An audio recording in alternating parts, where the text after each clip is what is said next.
Do you see a little thing that says recording? Yep. And we are good. Welcome, everybody. Welcome back to my show. My guest, well, how do you want to be referred to? I know you as James. Fireman. I think you met you as Fireman James back in the days. Yep, probably so. Fireman James. Yep. Getting into all kinds of trouble out there in La Maddalena, Italy. Oh yeah. Most freaking definitely. I mean, man, All right, so let me good start with time. a quick introduction, then I'll allow you to tell the listeners a little bit about yourself. Um, so this is in the early 2000s. I was in the Motor Rewind shop in on the MBS land, La Maddalena, Italy. Shout out to all my veterans out there, all my Navy people. And this young, beautiful woman came to our shop. What I remember about her the most is she was not afraid to say what was on her mind. And I thought that was beautiful. I love that about her. And she had a great sense of humor. So do you want to go by Anne? Anna? What do you want to go Yeah, by? and Angela, James, it don't matter. James. Okay, good. Just tell people a little bit about yourself.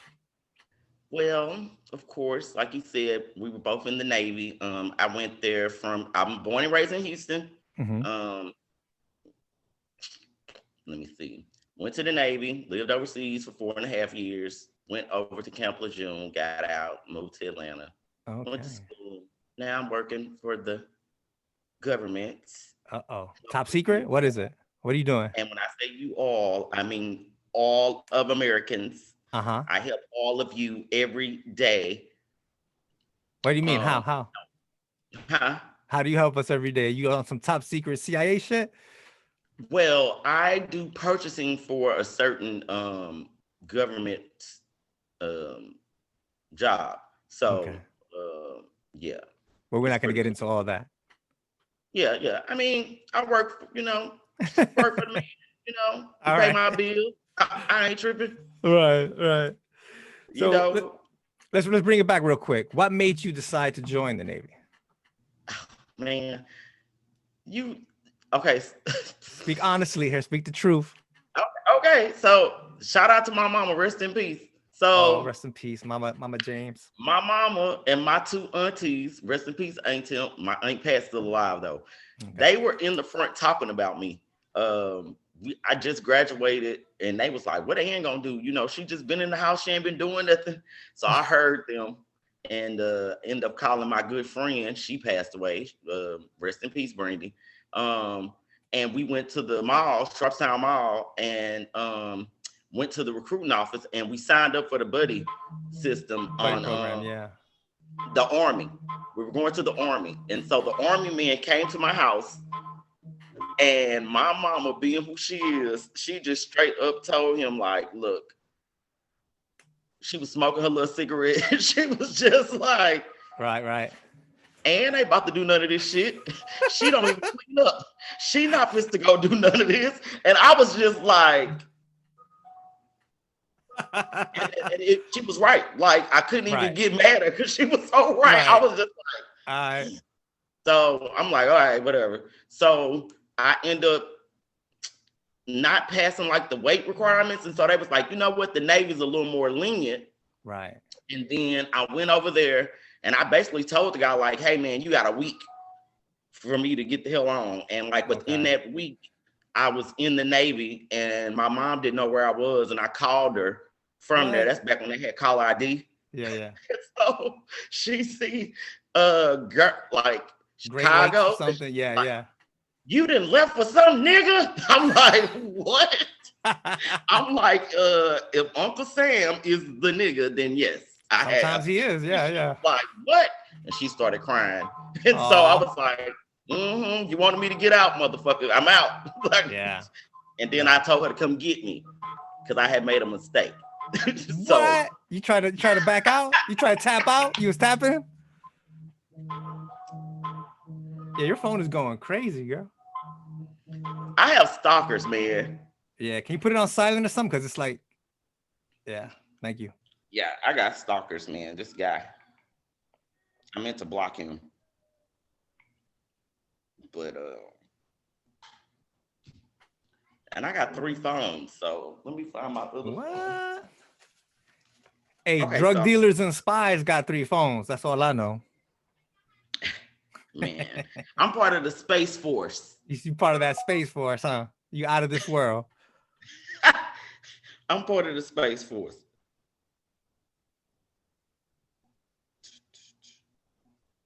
Okay. Okay, so real quick, tell my listeners what was the issue? Like, why did you want to go home? Why did I want to go? Yeah, when you were in boot camp. Why didn't I want to go? No, why did you? You said you called your mom. You're Well, like, I hey, mean, come pick me okay, up. so first off, I did not want to go to the military. I didn't want to do nothing, to be honest. I planned on being like a housewife and being married and marry some rich man. Like that was the plan. Okay. So my mama was like, "You're delusional. You get this from your daddy's side." So like that's really what she really, her and my auntie, to be honest, like thank God that I overheard them say that, because that drove me to go, and that was probably one of the best decisions I ever made. So sometimes yeah, because I didn't have no plans. I mean, I did have a plan on living in Italy. I didn't know how I was gonna get there, but I knew I was gonna live there. You made it. And yeah, I made it there. So that's why I'm saying, like, I knew I was gonna go. I just didn't know how. Yeah. Was your plan to marry like some rich Italian dude or something, or what? Rich white man. Don't matter, right? Don't matter if you're Italian or whatever. Yeah. I don't discriminate. I I regulate any shades. You know what I'm saying? Yeah. I'm a player from the Himalayas. So I don't discriminate. Yeah. So what I remember though about you is that I it sounds like some of that comes from your family. Like you would just talk your mind. You had no fear of saying what was on your mind, and I really love that about you. Oh, that comes from me not being able to say what I wanted to say at home. I was raised in the church, so I wasn't able to do the things that I was allowed to do when I got out the house. So when I got out the house, I was like, I couldn't wait to curse. I couldn't wait to drink. I couldn't wait to hunch. I couldn't wait to do nothing. I was ready because I couldn't do none of that. So like I tell people, once you get a certain age and you lived a certain life for so long, once you get out, it's like I have no filter. I don't give a damn how old you are. If you don't like it, you can just dismiss yourself. Like I'm not. I waited for 18 years to curse. I ain't stopping. Man. So for a person like you that was so repressed, I think going to La Maddalena and being on the Emirates land was probably the perfect place, because that was a wild spot. I think coming from Houston and being raised in the environment I was in, like it just reminded me of high school. It was, the popular people, the whoever, everybody kind of had their own thing, and I kind of peeped the scene, and I was like in high school, I was friendly with everybody. So I didn't really discriminate. I didn't care if you was down there in the retarded classes or down in the smart classes. Like I spoke to everybody. I was cool with everybody. I didn't like the bullying stuff. So, just kind of made me an all around cool person at school. Yeah. What I remember though is, so La Maddalena, for people who don't know, is like this little island in Italy, and it's beautiful. And we were like, I think it was like 1,400 of us on the Emirates land. And it was pretty much 50-50 men and women. And they used to call it the love boat. I don't know if you remember that. But I mean, there was some loving going on, that, at sea, at land, and if possible in the air if they could. But it was a lot of drinking, a lot of partying. I got back into the military now, years later, 20 years, let's say, from that time that we were there. And it's not the same. Of course. It's way more restricted. I don't think these kids are having fun the way we had fun back then. We was wild. Yeah, they started to change. When I was getting out, that's when I noticed the change, because they were telling people like, oh, we're not fit to be letting y'all go to school and then y'all getting out, because they were mad because people was getting degrees and leaving. And I'm like, well, what do y'all want people to do? Y'all want people to spend 20 years here, and then they done missed out on 20 years of everybody in their damn life they done grew up with. Like, you know how hard that is to transition back into that life and try to build bonds with people that you had bonds with that you no longer have bonds with, because it's like you don't even fucking know them no more. Yeah. They don't get it. Yeah. It's hard. It's hard. The military is not for everybody. That's why I used to tell these young guys coming in, like, hey, this ain't for everybody, man. No, it's not. Or like they used to say too in the Navy, which is your family didn't come with your sea bag. Hell no. Yeah. You become family with the people on the ship. Like that becomes your family. Them the people that's true. that's gonna have your back. So That's true. In my wedding, all my groomsmen were all dudes I served with in the Navy. 2 of them from La Maddalena. Yeah. Lamont, one thing about it, like I not only went to 2 places, but the 2 places I went to, well, I went to 3 because I was over in Kuwait too, and I met some really good people when I was in Kuwait. But Lamont and Kuwait is like the most people that I keep in contact with. I do keep in contact with some of the people in the hospital that I was at in North Carolina, but Lamont, I probably keep in touch with 80% of those people I was on the ship with. Yeah. So, that was the best time for me in my whole military career. Those first 4 years in La Maddalena. those are some, I be seeing people and be like, I think I know that person. My friend's like, you probably slept with him. I'm like, bitch. But I mean, it could be true because I did meet somebody at a swingers club and the wife knew me and she was like, yeah, you slept with my husband over in Kuwait. I was like, ma'am, I do not know your husband. His husband came up and I was like, I sure did. How you doing? He was like, hey. I was like, hey. That's another thing. You were very open. I love that. But in my defense, they were in an open marriage. And so they was in the swingers club. What you doing in the swingers club if this ain't all good? Well, I mean, clearly, I was in denial because I didn't know the lady. I had never seen her outside of her picture. So I was like, lady, I don't know you. Yeah. Your husband lying on me. That's right. The first rule anyway, if you don't know, is deny, deny, deny. That's right, honey. It wasn't me like Shaggy. It wasn't me. That's right, Shaggy. I didn't do it. So I think that you're the perfect person for this type of thing. And I've always saw you in non-traditional jobs. I've always saw you as a personality. And I'm glad to see that now you got your own podcast. Tell my listeners about your podcast. Well, okay, so it's not my podcast, okay. but I mean, you on there? One of my best friends from middle school, Felicia, and her boyfriend. And she has her own production company, which is TNG, and she's been having this for like over 10 years.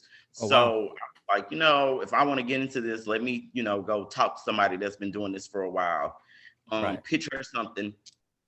And just to start off with them, and then I'm gonna venture out into my own thing. So I'm waiting for that to go through. I got an appointment like March the 3rd.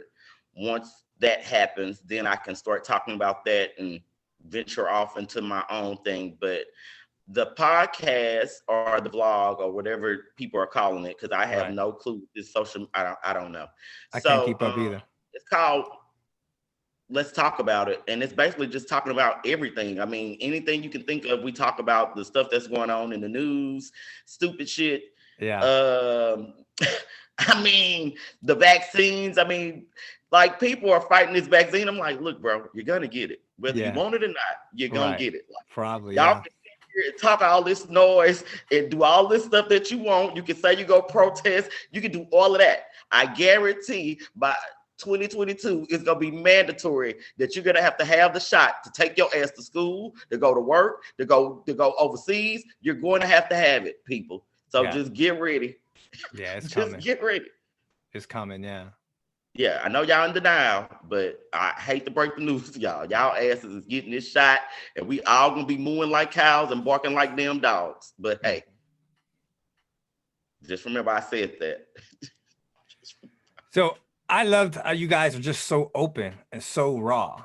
And you guys have every time I look at it, like a lot of views and stuff. Like people, it seems like people are responding to that style of engagement with people, just being open, being raw, and saying how you actually feel. And I think the reason why people like that is because when you watch traditional media, people are all like, they got their tie right up here, and they're talking, but they're not saying anything, if you understand what I'm saying. They're politically correct. Mm-hmm.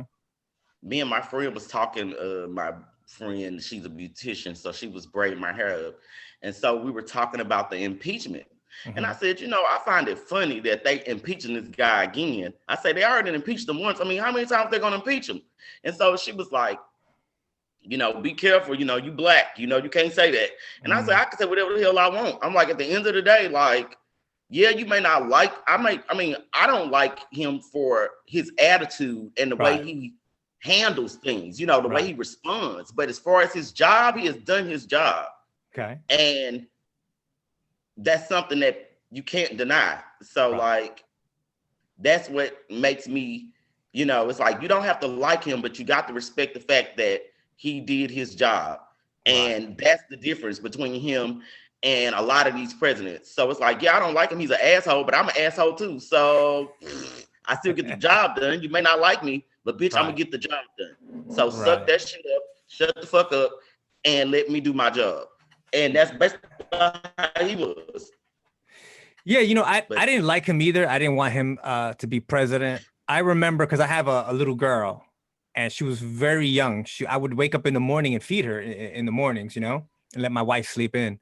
And at that time, I was prepared to wake up in the morning and, feed my little girl, put the TV on and tell her, hey, little girl, in America, the sky's the limit for you now, because now we got a female president. But that's not, the story didn't play out that way. But, I agree with you. Like, he was the president. I respect it. I didn't want him. What I didn't like about him is that he made, if you look at Obama was classy. He had style. People overseas, whether they liked Obama or they didn't like Obama, they respect the man because the way he presented the office, the way he represented United States of America. I felt like this dude was making us look kind of crazy. But no, like I didn't think anything that he did was too wild. Just the stuff that he would say would get people upset. But that made me feel like you guys are too sensitive. Like, chillax. He's not dropping nukes on anybody.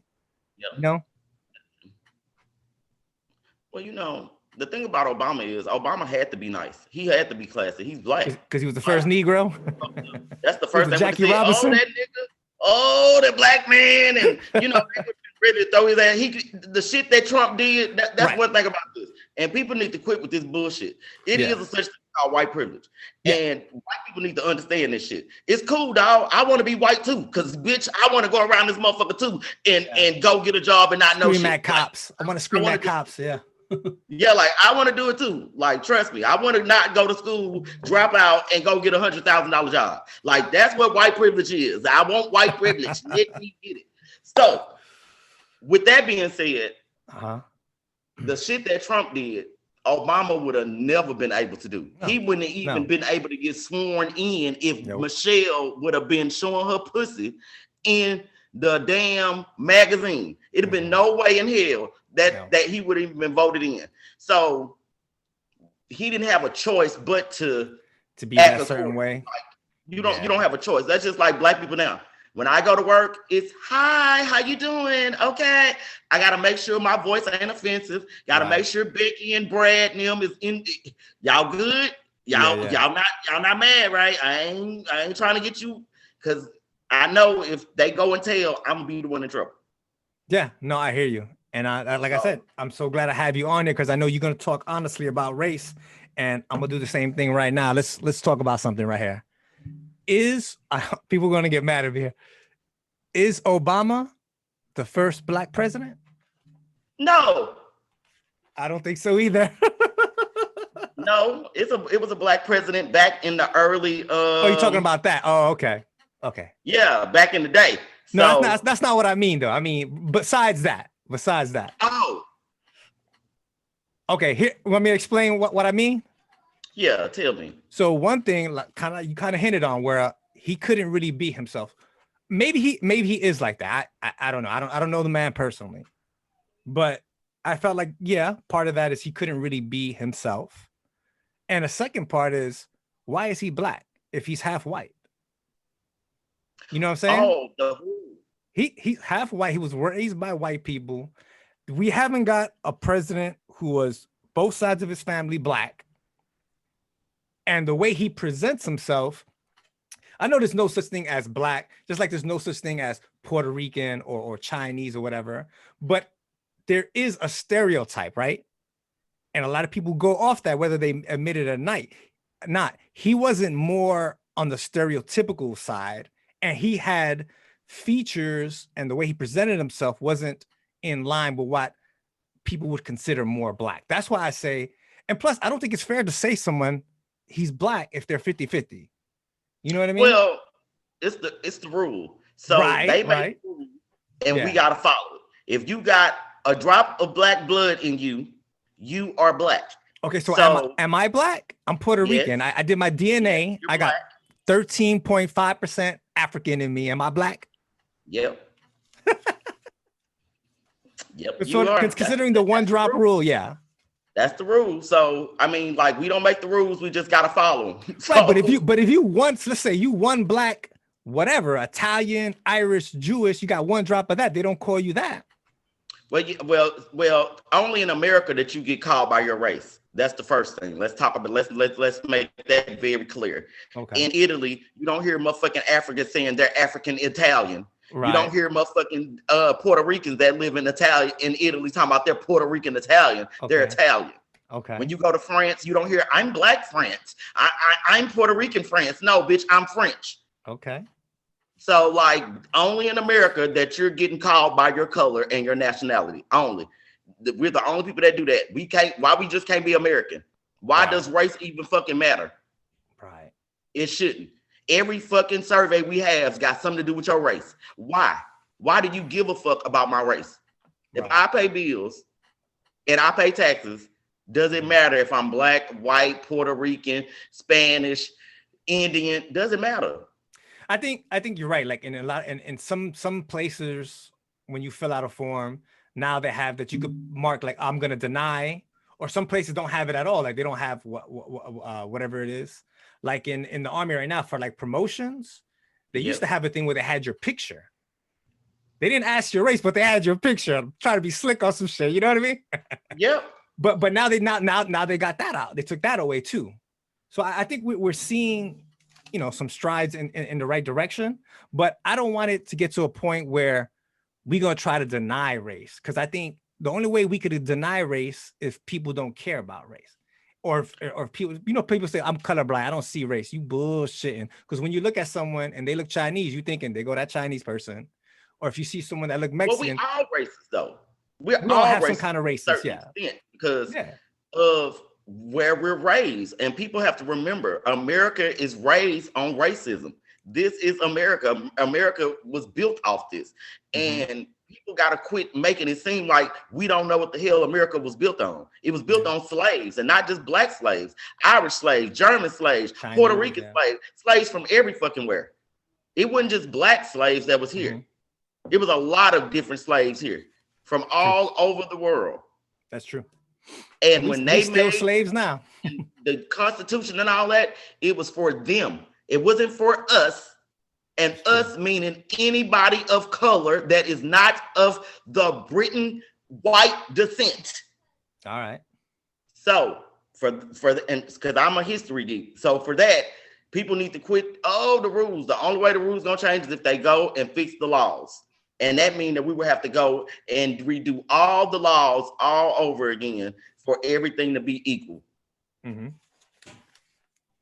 Listen, I agree with a lot that you're saying, at least the sentiment, and we don't have to agree with everything. We could be friends and disagree with stuff. Yeah, but I wish America would sort of like own up to race. Some people get upset when you talk about race, and I'm like, race is here, man. It's you can't hide it. That's sort of my opinion. Like, I don't got nothing against any race, especially being a mutt like me. Like I said, when I did my DNA, it said something like 27 different nationalities. I've got like the Indians from Puerto Rico, the natives. I got European. I've got African. I've got just everything in me, man. So how do I define I can't put myself in one little box. I mean, I consider myself Puerto Rican. I consider myself an American. And, whatever you are, I really don't care. I care more about who you are. But I'm not going to deny the fact that you come from a certain race or something. And I think that saying that, hey, we're all Americans, yes, we are, but we can't be colorblind either. Because, I mean, look what's happening. You know what I mean? In our country, all the riots and everything. Well, I mean, I think that the only thing about that is, we can own race and all of that. And I mean, of course, you want your own identity. But the thing with that is, the thing with African Americans, we don't have that identity because we Right. don't know where the fuck we come from. True And that. so we don't have nothing to fall back on. Yeah. So when people say that, it make me be like, bro, so when it comes to African Americans, what the fuck are we gonna do? Because we don't know where we come from. They just give us a whole bunch of different nationalities. Like Right.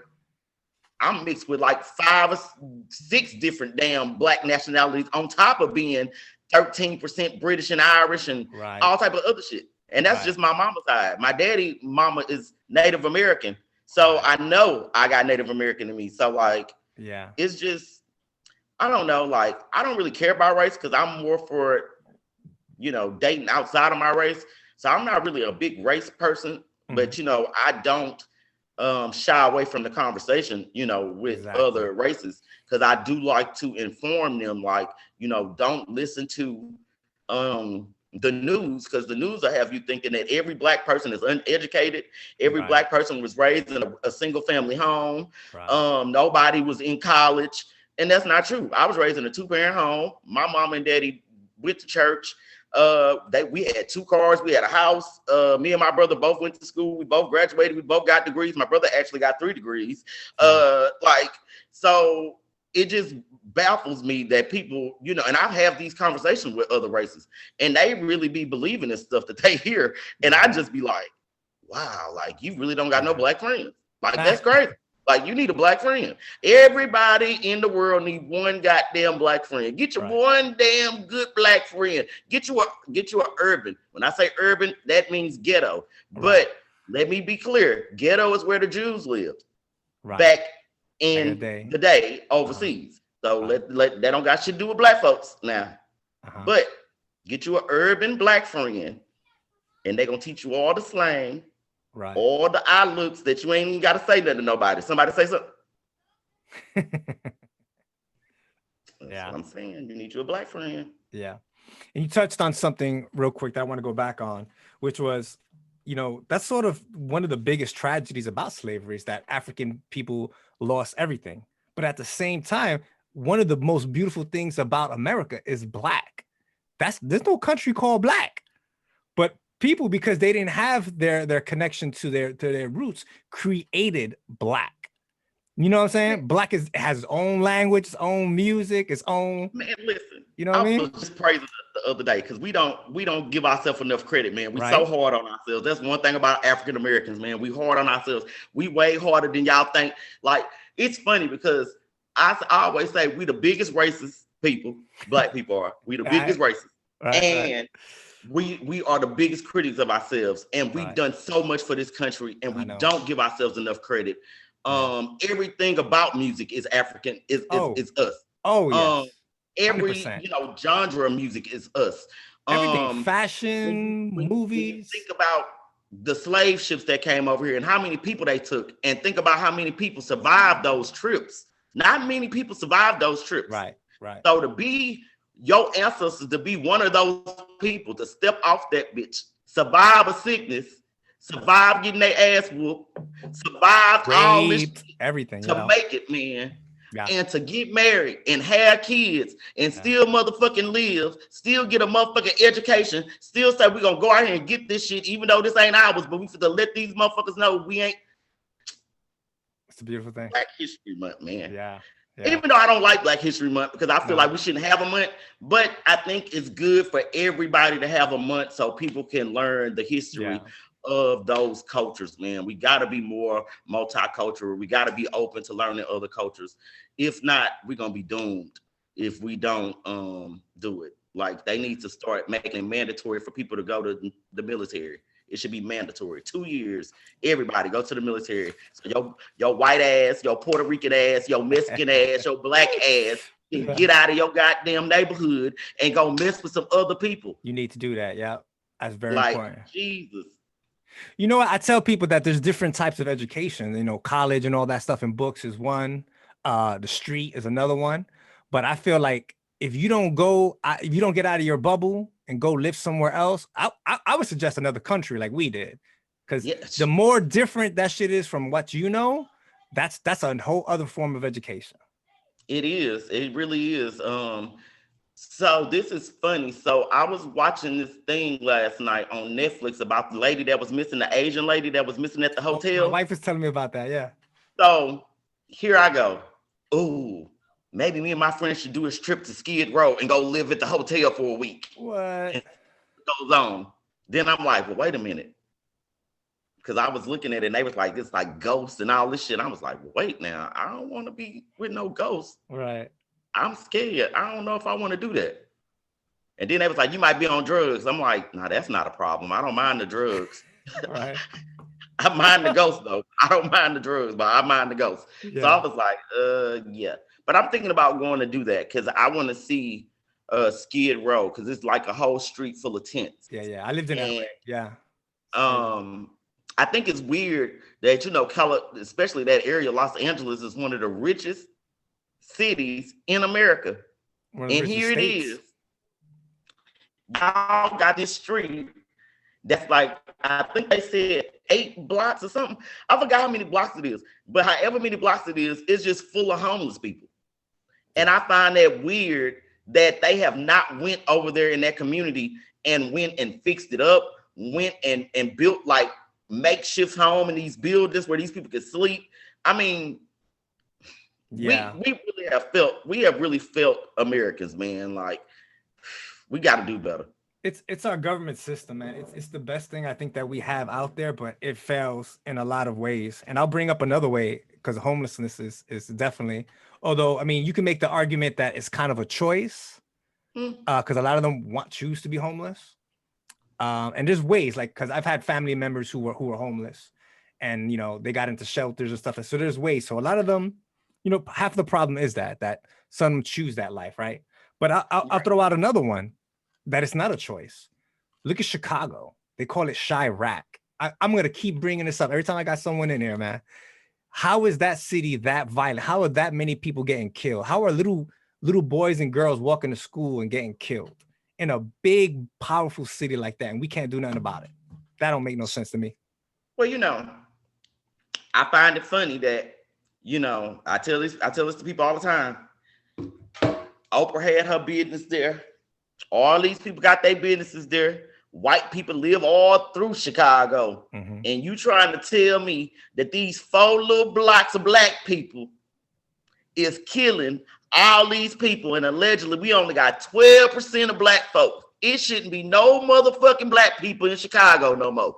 All them people should be dead because y'all been killing 100 motherfuckers every week for the last 20 years. It shouldn't be no African Americans there at all. So somebody lying. Now, is it the media or what? And then the question is, how the fuck is they getting these guns? Yeah, I know how they're getting the guns.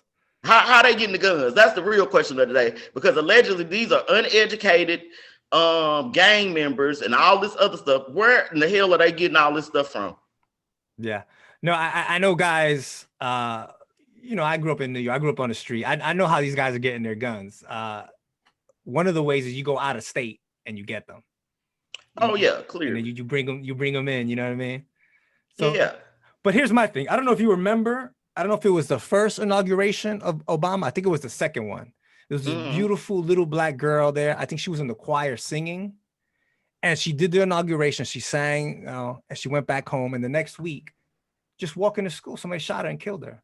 And I thought, boom, here now, he can't let that slide. The government can't let that slide. She was at the inauguration of one of our presidents. We're going to do something. We're going to send in the National Guard. We're going to do something about this to stop this violence there. Not a damn thing happened. I mean, look, no, this is the problem. The news, the media got to make somebody look like the bad guy. Right. When I heard this from people that's come from overseas, they got to go through New York and they got to go through, you know, they actually have to go through a class and sit down and watch a movie. They go through all this stuff. Mm-hmm. They have black people on there as criminals. They basically, when the people come in and watch the thing, basically black people are the bad people. Okay. Basically, they tell them, don't hang out with them. They tell them all this. These are people coming from other countries you're talking about? Yeah. Yeah, they have Okay. a video that they show to the people that come and to the citizens, the Oh, new you people got to that's find coming this over video here, for me. You and got to. they show these different videos of all the different cultures, Uh-huh. all the different backgrounds, and they talk about the Puerto Ricans, they talk about the black people, they basically, talk about each community or whatever, and Right. what they do and what they don't do, and all this other stuff. So, But you got to get your hands on this video. I want to find this out. I want to. oh yeah, I mean, this is what people, Africans have told me. Okay. These people, they come from other places. So, they said they seen these videos. So I'm like, really? I'm like, and I guess I got mad because I'm just like, dang, it's already bad enough. We already got enough going on in America. And then here it Right. is. You got Right. the African community, the real Africans from the continent that don't like us because we're Right. too Americanized and we're Right. too this. But I'm like, y'all the same people that sold us to these people. So like, how the Right. fuck y'all gonna sit here and say we're Americanized when bitch y'all was beefing with the king down south and y'all decided to make a fucking deal with the white folks? Right. Because how is it that when all black people go look at their ancestry, you don't see no shit in the middle of Africa? All that shit is on the coast, down south. Yeah, I hear you. So like, please, like, yeah. I've never heard of this video, but I'll share a story of something similar. When I first joined the Navy, you know how you go to MEPS and all that stuff, and it was in New York. A bunch of us, they put us in a room because remember this was back Don't Ask, Don't Tell, right. and they played this tape, and it was kind of the same thing about talking about homosexuality, that it's bad, whatever. I don't even remember what they were saying. I was just kind of tripping on it, like really, like they that serious about? Because I come from New York, man. We don't give up. I don't care about no gay people. Like do whatever makes you happy. Right. You know what I mean? That's the least of my concerns, man. You do what you do, and I do what I do, and that's right. it. But it was like a little bit kind of like really. And then I remember years later talking to people and being like, "Did you remember that tape that they played first?" And they were like, "Nah, I don't think everyone got that tape played to them." Yeah, I don't think so neither because I don't remember that. Yeah, I don't know. I think it's different. I think it's different places, but I was told that when you come in from New York, so JFK probably. They was like they sit them down and do the video. I guess because they're what is it called when they get the visa? Yeah, this is some kind of immigrant status or something. They go through this class and they get this video, and I'm like, bro, they really showing this video to folks? Like, is that legal? Like, yeah, we need to get our hands on that video. We need to get that. Yeah, like, if that's real, that's a real thing. We got to get it because people need to know about that. Yeah, because that's bad business, and but we got to remember the United States is a business. Every government, yeah, that's what they're about. So we can't. I mean, I think things are gonna get better. I think they have gotten better. I just think that people should be allowed to be like, if you racist, like it should be okay for you to be racist. Like, I don't care. I don't understand, like why people mad. Like, I don't give a fuck if you don't like me, bitch. Just stay your ass over there. Because if you come up over here, I'm gonna beat your motherfucking ass. You know what? It's not even that. Like, if we're gonna try to make it illegal and all the stuff, all we doing is we making the racists go underground. Now you don't know who the fuck is racist. I want to know who's racist. I want to know. Like, if this dude's racist, I want him to be comfortable to say, yo, Puerto Ricans are this, blacks are that. So I know not to fuck with this dude. So now if we make everybody hide their racist shit, right? Now, when you go on a job interview and you don't get the job interview, or if you get fired from your job or whatever happens to you, you don't know the reason why. You sit here thinking as a minority, like, was it because of race? Was it like, now we don't know what's what? You know what I mean? Now everything is hiding. Well, they've always been hiding it with the sheets. Right. They've always. Right. But if you see the guy with the sheet, you go, "Oh shit, that motherfucker's racist." You know it. Now we don't know. All I see is his eyes. I don't know who he is. That still could be my coworker. True. So the thing about that is, I prefer, if you don't like black people or white people or whatever people you don't like, bro, cool. Stay away from them folks. And if you got to work with them, because eventually whoever you don't like, you will have to work with, honey. Or they're gonna end up in your family somehow, some way. Find you another job.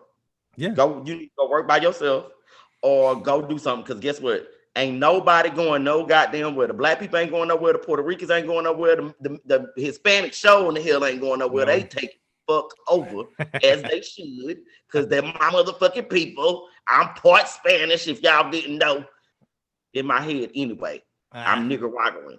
My friend was like, it's Nick. It's Nick. I'm like, no, it's Nicaraguan. So. All right, so we're running out of time here. I got to get back to doing some stuff. Let me ask you a few questions here before we go. Let me see which one of them is good right here. We talked a lot about race. I'm gonna try to get a little bit off race here. All right, how about this? Because I've been hearing a lot about this. People sort of hooking up right now on the sly, on the down low, because COVID closing down the bars and the clubs and stuff. But I know there's still, hey, people got to get their freak on. I remember when we was in the Navy, they're talking about, hey, when we at sea, we're gonna be, locked down for a few weeks and nobody could do nothing. People was getting their freak on the way.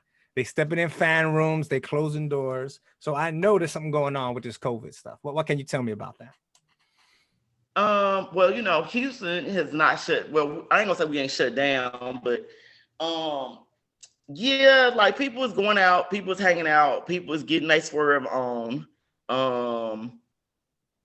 Yes, they is busting it wide open. People is cheating. What else is going on? Oh, it's a lot of entanglements going on. A lot of people is doing stuff they ain't got no business doing, and they doing it with people that. But they was doing that before COVID, though. I mean, like directly related. Okay, it's getting close to home now because you can't really go too far. You know what I'm saying? Because of COVID. So now people are like literally messing with friends of friends and because they're more accessible now, right? Like they messing with people that they normally wouldn't even deal with. Right. They're messing with now because they can't get out to mingle. So that has been causing a lot of mess because here it is that I might be dating you and you messing with the girl next door and okay, so some more scandal going on now because of it. Yeah, it's a lot more scandal. It's more Jada Will entanglements going on. Like people doing shit they ain't got no business doing up in the households. Like, got little cousins up in the house talking about, oh, that's my little cousin, but they really ain't their little cousin. It's somebody that they sleep with. Yeah. I had an auntie that was doing that, talking about she was helping this man, and he. Hold on, don't put no business, don't put no names out there. I'm not putting no names out, but she was like, yeah, we helping him. He a church member. So I'm like, well, that's nice. Then my uncle Levi, yeah, and when your uncle at work, he worked me out. I said, now look. I'm like, now look, now this is too much. I'm like, don't get caught up because you're gonna be on ID. You know what? I'm not a doctor or nothing like that. So anybody, please, whatever I'm saying, don't take it to heart. Don't take it like it's facts. But I always felt that the reason why this thing was so powerful and exploded and got around so much wasn't people social distancing and, the aerosol, whatever. I think it's people hooking up. I think people, because bumping and grinding in the clubs. I don't think like if I could walk by you and go, I mean, maybe you can get it, but I think it's lower. I think most of the spread came from like serious contact, making out, dancing, bumping and grinding, and sex. Yep. I think that's really what was spreading this thing. I don't know. Listen, people, I'm not a doctor, I'm not a scientist, but I'm just giving you my opinion. I think that's what happened because I think that's how my friend got it. She had got it before they had even called it out. Especially for young, healthy people. Older people know that's a whole different thing because their immune system is not that strong. But I'm talking about the young people who their freak energy is high. You know what I mean? Yeah. And she was like, I'm sick. I don't feel good. And I was like, girl, ain't nothing wrong with you. And she was like, yeah, something wrong. I don't feel right. My chest hurt. And I'm like, dang. And so she ended up going to the doctor and they ended up giving her a steroid shot. Yeah. And it ended up leaving. But she had it like in November of 2019. So, and I think it was because she was co-mingling out in the streets. She was getting entangled. Doing stuff. So you could be right about that. Okay. 2 more things, maybe 3. What's your status? Are you single? You got married? You got kids? What's going on? I'm single, no kids. Yep, single, no kids, living life in my house, Okay. just chilling. Okay. A single So diva. when we were young, right? When we were in, you know, when we were serving together back in the day, like 20 years ago, there was a lot of tension between black men and black women. Is that Mm. still a thing? Oh, of course. What's that about? Talk about that. Well, black men have a thing with dating outside their race and then bashing the black woman. Mm, And I find it funny because I'm like, black women, we do not bash our black men like that, not to other races. Now we mm. might bash them in front of, to each other, In the hair but, salon, but we won't bash them in, like in we try public. not to be. If I'm dating a Puerto Rican, I'm not gonna be like, well, I'm not dating black men because they sorry. No, I'm not dating them because I'm dating a Puerto Rican. It don't have nothing to do with Right. nothing of them or putting them down, but the black man, that black women got attitudes and they always fussing and they doing this and whatever. Yeah, nigga, we act like oh mama, and so what? Get your shit together and we wouldn't be fussing at your ass. So yeah, like it's gonna always be like that though. We just black females are just starting to go and start dating outside their race, quote unquote. So I date outside. I don't even date black men. So Why not? Tell us why not. um just because I don't no real reason. I mean, I dated them half my life. I want to try something new, do stuff, do new stuff. Not saying that I won't date, not never date a black So if the man. right one comes around, you'll date him. All right. Yeah, okay. We'll go with that. We'll go with that. We'll choose answer C. All right, let's go with some older news. What was your stance? You remember the whole Monique and Netflix thing? What was your stance on that? Oh, so I think that she had a point. Because I do think that black women, black comedians do get paid a little less than other comedians, other counterparts. She's Monique. That's a big name. I don't understand why they offered her such a little bit of money. To be honest with right. And so they kind of blackballed her. And the bad thing about that was she was blackballed by her own people though.